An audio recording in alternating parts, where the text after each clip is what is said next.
It's really hard to pick a favorite, but I'd have to say one of my all-time favorites would have to be on that Frank tour.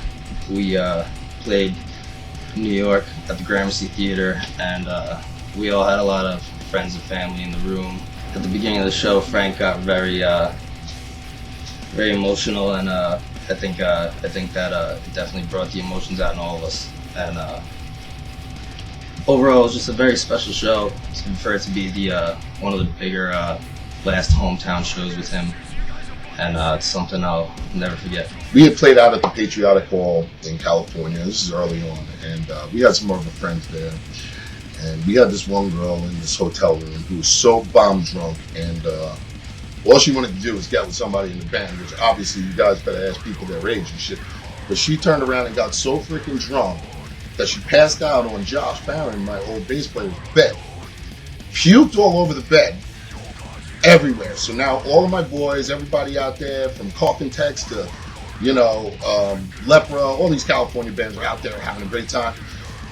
They ended up rolling this girl up in the frickin' bed, in the blanket, in her vomit, out of our room, and threw her out onto the balcony. Well, what happens was the cops end up showing up there. Girl's totally drunk, screaming rape. So now we're all like up in arms, like, what the hell is this girl talking about? She decided to swing on the cop. The cop locked her up and took her away. I thought that was a pretty interesting thing. It was kind of crazy for us being young. But, we never thought that crazy girls would be screaming rape after puking all over the place on our room and in our beds. And the hotel was kind enough to give us that. Definitely one of the most memorable times on the road would have to be the very first tour that we did in Europe, heading over for the very first time with Johan, taking us over there. And the first time actually just being in Europe and hanging out with the fans and playing is one of the best times, one of the best memories I will ever have as far as being on the road. Now, not necessarily, it may not have been the safest, considering the fact that the tour bus pretty much was just an empty shell and just mattresses on the floor. But it did make for a memorable time, and definitely one of the best times I've had on the road, just for the very fact that that was something we finally did it. We finally got over there, and we finally got to see our fans for the very first time. Every time we would do Europe, and we had this sound technician named Yannick, and for whatever reason, this guy, everything, like funny days and moments with this guy, I can still remember vividly in my mind, all of them, and how hilarious they are. So it's hard to sum it down to like one moment on tour, but I could definitely say that I can remember most tours we do with Yannick just because of the debauchery and hilarious shit we always get into. And he's a hilarious dude that's bullish and definitely knows how to pound down the vodka. But this guy is just amazing. All the guys in the band, I'm sure, totally agree with this, but like, he's the most memorable person I've ever met, I can say for sure, on any tour.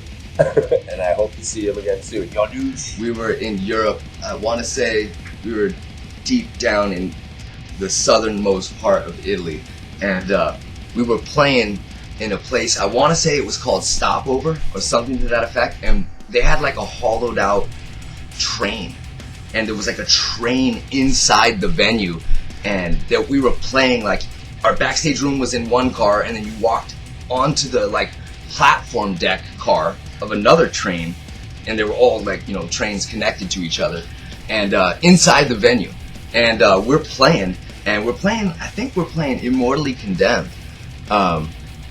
All this stuff's starting to come back to me, the details of it, because I haven't thought of the details in a while, but there's the part, and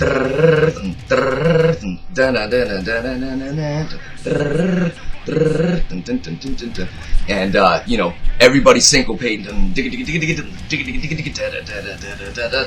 but the melody line,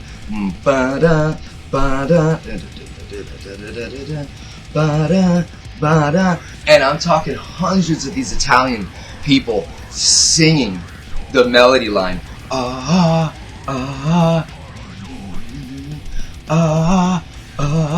and hearing them all like in key with what we were playing, and it was just fantastic. I mean, the song's really long, and to hear them all catch on to what the album was brand new, Souls to Deny, and we're out supporting it. And I mean, this is an old favorite memory, but it was like one of the topping moments, where the whole place was singing the melody line, and it was amazing.